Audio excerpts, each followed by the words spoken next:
Dango li Muganda nekolera jambe bwera ku kyalo ky'Olwemwedde ngomba ye Masuubita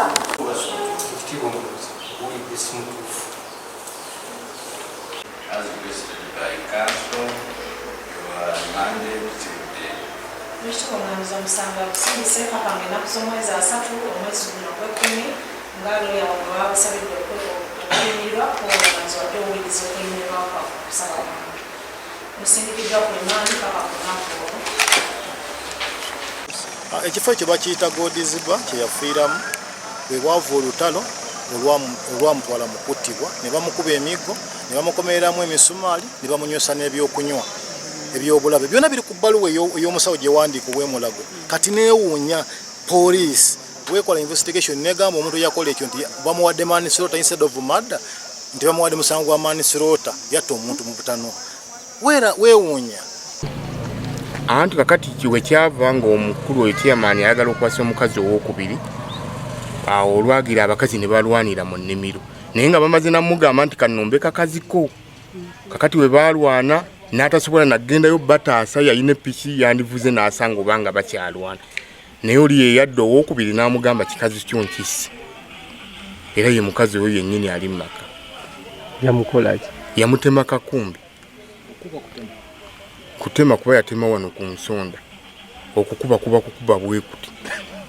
Mwenga abatuuze wakati mu mbeera eno bwenkanya kibumusaba obwandikoleddwa kooti? Tusabibwa kooti esale omusango gwo nga bwe gusaanidde ekozesa amazima n'obwenkanya basobole abalala okulabirako ne bwe tuba tufunye bachairman abalala kuba bachairman bonna babunya abalinaanyewo bawabinja baani oli ayisobola nti ewaagundi kyali bwe kiti kubanga abadde tasobola kuhandolinga bintu endagano olaba bbiri mu ku bibanja emivuyovuyo bwegiti bo kasa bafuna we baliira yembeere yebadde ku kitundu. Chairman bamuyitaani? Ye Godfrey Kakembo. Ate mukyala we? Winnie Namali.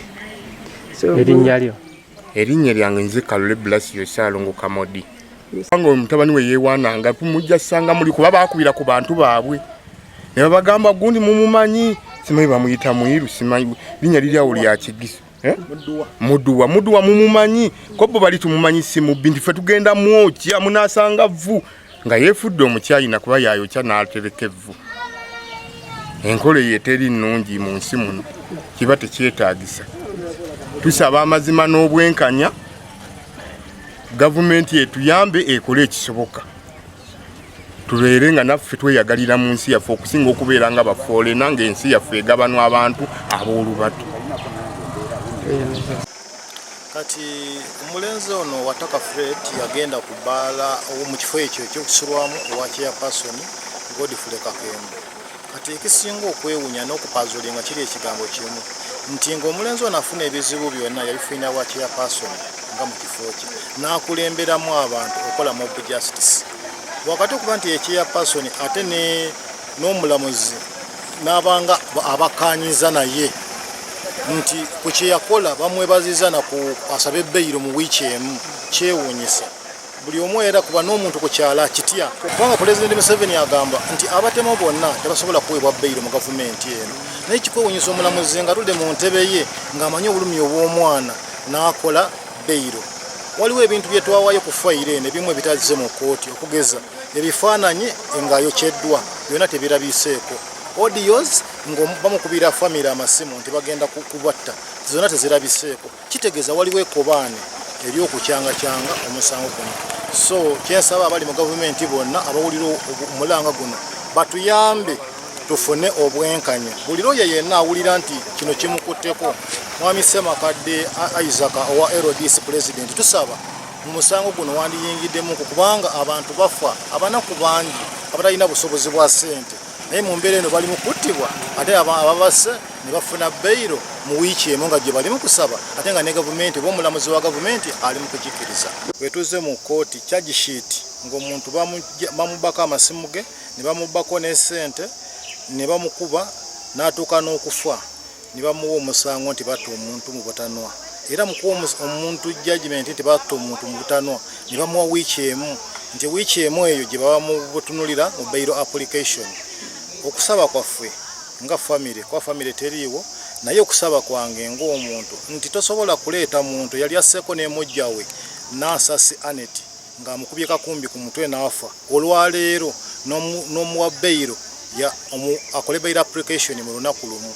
Simanyi mulamuzi kikyabadde naye okuva we twatandikidde twabadde n'obuzibu bw'enguzi mu nsonga eno nti enguzi ebadde mpitirivu era tetuli bamativu tusaba obuyambi bwonna obusoboka ku nsonga eno nti alina kyasobola either Chief Justice oba DPP ayingire mu musango guno okusobola okutaasa embeera ne charge sheet eno bagyongereko efune okola ki obwenkanya kubanga kikwewuunyisa bwe twali ku poliisi batugamba bagenda kuziikula omulambo bakole examination endala up to now tebanagamba kuziikula mulambo ate state agamba okunoonyereza kwawedde kutya nga n'omulambo tegunaziikulwa.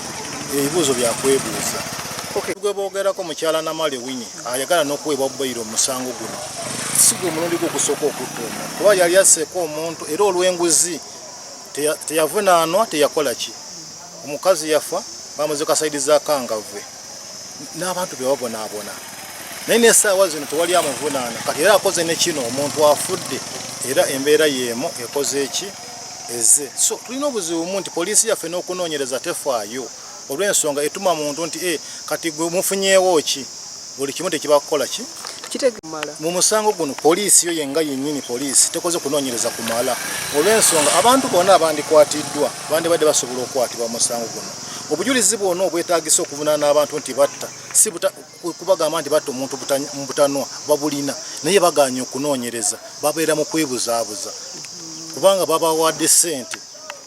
Natuwako n'ekiseera nempamu n'amawulire ssente okugoberera sitole naye ne bamusasula obutafulumya sitole yonna ku media. So kyewuunyisa omuntu afudde abantu tuyambye nga media nabo bali mu kulya nguzi nababi kati ffe tusaanewo ekyalo kiramba.